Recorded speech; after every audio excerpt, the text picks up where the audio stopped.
প্রিয় শিক্ষার্থী বন্ধুরা, আসসালামু আলাইকুম। আশা করি তোমরা সবাই ভালো আছো। তো আজকে আমি তোমাদের 7 ক্রমের ম্যাজিক বর্গ কিভাবে করে করব আমরা সেটাই শিখব।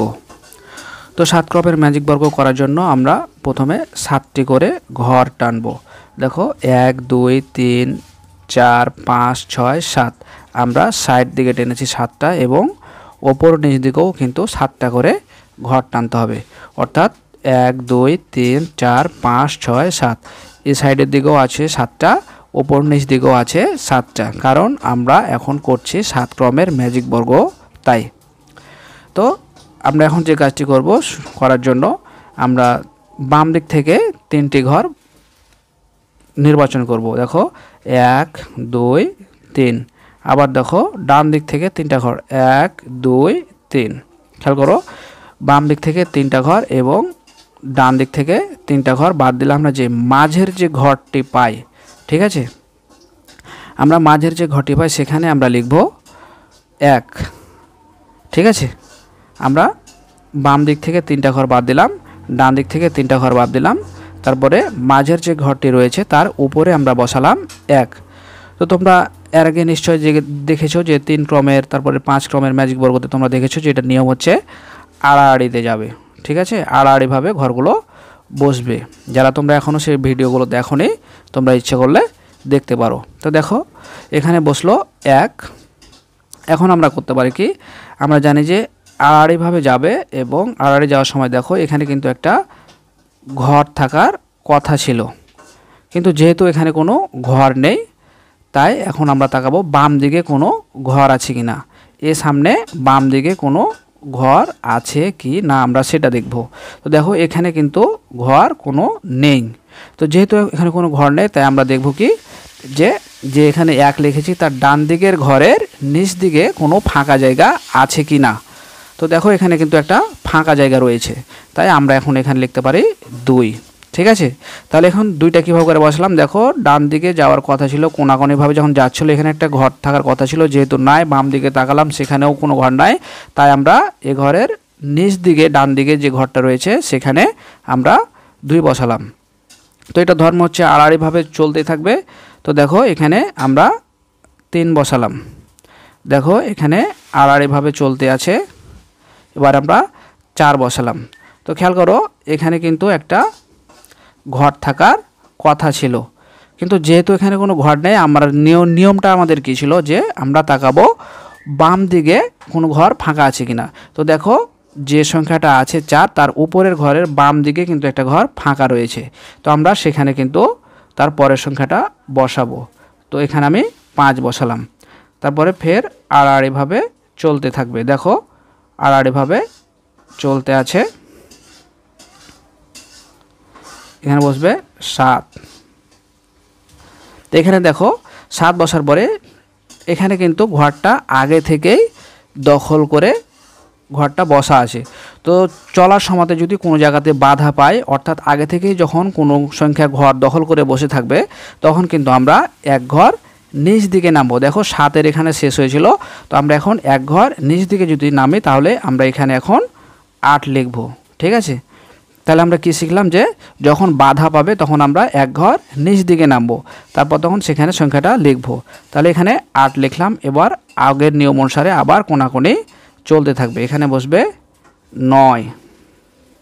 ঠিক আছে, তাহলে 9, তারপর তখন এখানে 10। তাহলে দেখো নিয়ম অনুসারে এখানে কিন্তু একটা ঘর থাকার কথা ছিল, তো যেহেতু এখানে কোনো ঘর নেই তাহলে আমরা তাকাবো বাম দিকে কোনো ঘর আছে কিনা। তো যেহেতু এখানেও কোনো ঘর নেই তাই আমরা তাকাবো সরাসরি এ ঘরের পাশের নিচ দিকে ঘর ফাঁকা আছে কিনা। তো দেখো এখানে নিচ দিকে কিন্তু একটা ঘর ফাঁকা আছে, তো আমরা এখন এখানে লিখতে পারি 11। তো দেখো নিয়ম অনুসারে আবার সেটা আড়াআড়ি চলতে থাকবে। 11 বসালাম, এবার বসাবো 12। তো দেখো নিয়ম অনুসারে এখানে কিন্তু একটা ঘর থাকার কথা ছিল, কিন্তু যেহেতু এখানে ঘর নেই আমরা কি জানি যে ঘর না থাকলে আমরা তাকাবো বাম দিকে ঘর ফাঁকা আছে কিনা। তো দেখো এখানে কিন্তু একটা ঘর ফাঁকা রয়েছে। তো দেখো 12, এখানে একটা ঘর বসার কথা ছিল, যেহেতু নাই আমরা তাকাবো বাম দিকে ঘর ফাঁকা আছে কিনা। দেখো 12 সংখ্যাটা আছে তার উপরের ঘরের বাম দিকে। ঠিক আছে, তাহলে আমরা উপরের ঘরের বাম দিকে তাকিয়ে দেখতে পাচ্ছি ঘর ফাঁকা নেই, তা আমরা এখানে বসালাম 13।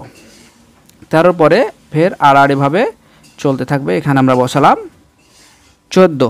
দেখো আর এভাবে চলতে থাকবে, কিন্তু চলতে গিয়ে আমরা দেখতে পাচ্ছি এখানে আগে থেকে ঘরটা দখল করে বসে আছে। তো যেহেতু দখল করে বসে থাকলে আমরা নিয়ম কি জানি যে যদি বাধা পাই তাহলে আমরা এক ঘর নিচে নামবো, ঠিক আছে। তো এখানে আমরা 15 বসালাম এক ঘর নিচে, তারপর আবার আর এভাবে চলতে থাকবে। তাহলে 15, এবার হলো 16, 17, 18, 19। দেখো হিসাব অনুসারে কিন্তু এখানে একটা ঘর থাকার কথা ছিল। তো যেহেতু ঘর নেই আমরা তাকাবো বাম দিকে কোনো ঘর আছে কিনা। তো যেহেতু এখানেও কোনো ঘর নেই আমরা তাকাবো যে 19-এর ডান দিকের ঘরের নিচ দিকে ফাঁকা আছে কিনা। তো দেখো এখানে কিন্তু নিচ দিকে একটা ফাঁকা আছে, তাহলে আমরা লিখবো 19-এর পরে 20। তাহলে 20 লিখলাম। দেখো এখানেও কিন্তু একটা ঘর থাকার কথা ছিল, যেহেতু নাই আমরা তাকাবো নিয়ম কি জানি যে বাম দিকের উপরের ঘরের বাম দিকে ঘর ফাঁকা আছে কিনা। তো দেখো 20, এখানে ঘর ফাঁকা নেই, তা আমরা চলে যাচ্ছি তার উপরের ঘরের বাম দিকে, এখানে 21। তাহলে দেখো 21, এখানে ঘরটা যেহেতু আগে থেকেই দখল করে বসে আছে, এই জন্য আমরা কী নিয়ম জানি যে যদি আগে থেকেই দখল করে বসে থাকে অথবা চলতে গিয়ে বাধা পায় তাহলে আমরা কি করব, এক ঘর নিচে নামবো। তো দেখো এখানে আমরা এক ঘর নিচে নামলাম, এখানে আমরা লিখলাম 22। তাহলে নিয়ম অনুসারে আবার কোণাকোণে চলতে থাকবে। এখানে এখন হবে 23, এখানে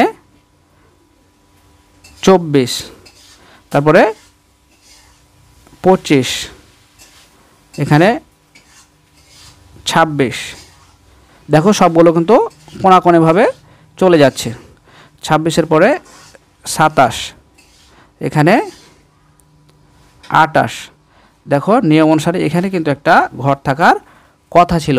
তো যেহেতু এখানে কোনো ঘর নেই আমরা তাকাবো বাম দিকে ঘর ফাঁকা আছে কিনা। যেহেতু এখানেও কোনো ঘর নেই, দেখো নিয়ম ছিল ডান দিকে নিচের ঘরে ফাঁকা আছে কিনা। তো এখানেও কোনো ঘর নেই, তাহলে আমরা কি করব, আমরা যখন কোনো জায়গাতে কোনো কিছু পাবো না তখন আমরা এক ঘর নিচে নামবো, ঠিক আছে।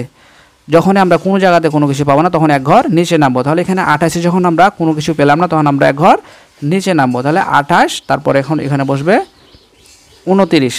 দেখো নিয়ম অনুসারে এখানে একটা ঘর থাকার কথা ছিল, যেহেতু ঘর নাই তাই আমরা তাকাবো উপরের ঘরের বাম দিকের কোণার দিকে।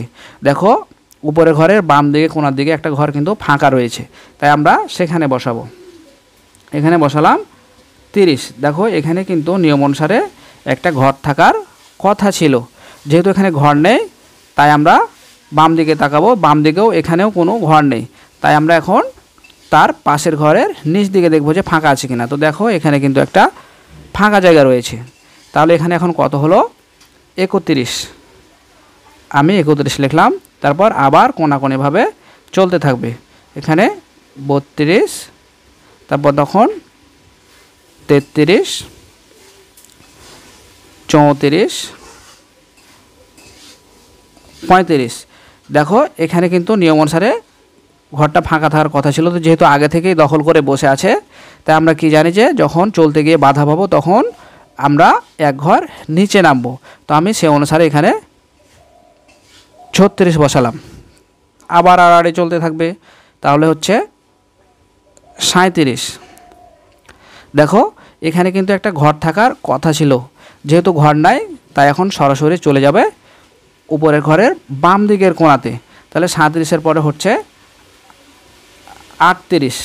দেখো এখানে 38-এর পরে 39। তো এখানে একটা ঘর থাকার কথা ছিল নিয়ম অনুসারে। তো যেহেতু এখানে কোনো ঘর নেই তাই আমরা তাকাবো বাম দিকে। বাম দিকে দেখছি তাও নেই, তাও এবার আমরা করতে পারি কি তার পাশের ঘরের নিচ দিকে ঘর ফাঁকা আছে কিনা। তো দেখো এখানে একটা ঘর কিন্তু ফাঁকা আছে, তাহলে আমরা কি লিখতে পারি, 39-এর পরে লিখব 40। এখানে আমরা 40 লিখলাম, তারপর দেখো এখানে 41, তারপরে 42। তো দেখো এখানে চলতে গিয়ে কিন্তু ঘর আগে থেকে দখল করে বসে আছে। তো আমরা কি জানি, যখন চলতে গিয়ে ঘর বাধা পাবে তখন আমরা এক ঘর নিচে নামবো। তো 42-এর পরে তো আমরা এক ঘর পিছনে নেমে আমরা এখানে লিখলাম 43। এখানে হবে 44, তারপরে 45। তো দেখো এখানে কিন্তু একটা ঘর থাকার কথা ছিল। তো তো যেহেতু এখানে কোনো ঘর নেই, আমরা কি নিয়ম জানি যে ঘর না থাকলে আমরা তাকাবো তার উপরের ঘরের বাম দিকে ঘর ফাঁকা আছে কিনা। তো দেখো এখানে কিন্তু ঘরটা ফাঁকা রয়েছে, তাই আমরা এখন 45-এর পরে আমরা লিখতে পারি এখানে 46। তো 46-এর পরে আবার কোনাকুনি যাবে 47, তারপর হচ্ছে 48। দেখো নিয়ম অনুসারে কিন্তু এখানে একটা ঘর থাকার কথা ছিল, যেহেতু নাই আমরা তাকাবো বাম দিকে, তো বাম দিকেও নাই, তাই আমরা চলে যাব তার পাশের ঘরের নিচ দিকে। দেখো 48, আমরা তার পাশের ঘরের নিচ দিকে 49 ঘরটা পূর্ণ করে দিলাম। খেয়াল করে দেখো এখন আমরা যে ঘরে শুরু করেছিলাম তার নিচ দিকে যদি শেষ হয় তাহলে বুঝতে পারবে যে তোমার ম্যাজিক বর্গটা সঠিক হয়েছে। বুঝতে পারছো? তাহলে দেখো আমরা শুরু করেছিলাম 1-এ এই লাইনটাতে, আমরা তারই নিচ দিকে দেখো শেষ করলাম 49-এ, তার মানে আমাদের বর্গটা 100% সঠিক হয়েছে। এবার যদি আমরা আরও শিওর হওয়ার জন্য একটু ক্যালকুলেশন করি যে প্রত্যেকটা সংখ্যার যোগফল এ সাইডে বলো, এ সাইডে বলো, এ সাইডে বলো, প্রত্যেকটা, অথবা তোমরা যদি এদিকে যাও তাও কিন্তু যোগফল একই হবে। তো চলো আমরা একটা সংখ্যার যোগফল বসাই, ঠিক আছে? তো প্রিয় শিক্ষার্থীরা, আমরা যদি 28, 29, 37, 45, 4, 12, 20 আমরা যদি যোগ করি তাহলে কিন্তু আমরা পাবো 175। আবার যদি এর সামনে 19, 27, 35, 36, 44, 3, 11 আমরা যদি যোগ করি তাও কিন্তু আমরা পাবো 175। তোমাদের কিন্তু সবগুলো এভাবে করে বসাতে হবে, ঠিক আছে? কারণ তোমাকে বোঝাতে হবে যে আমার সবগুলোর যোগফল কিন্তু 175। এটা কিন্তু অবশ্যই তোমরা এভাবে করে লিখবে। তোমাদের নৈর্ব্যক্তিকে অনেক সময় পড়ে যে 7 ক্রমের ম্যাজিক বর্গের সংখ্যা কত, তখন তুমি অনায়াসে উত্তর দিয়ে দেবে এক বাক্যে 175। আর যখন বলবে মানে সৃজনশীল প্রশ্নে যখন বলবে যে 7 ক্রমের ম্যাজিক বর্গ নির্ণয় করো, তখন তোমরা এভাবে করে এটা সমাধান করবে, ঠিক আছে? এবার যেভাবে করে আমি দেখালাম তোমরা এভাবে করে এটা পূর্ণ করবে।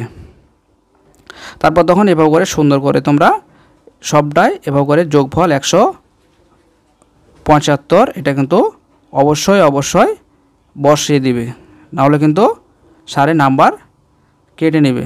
এই বিষয়টা সবসময় মাথায় রাখবে কিন্তু। তো প্রিয় শিক্ষার্থীরা, দেখা হবে পরবর্তীতে নতুন কোনো গুরুত্বপূর্ণ ভিডিও নিয়ে। সে পর্যন্ত সবাই ভালো থাকবে। আল্লাহ হাফেজ।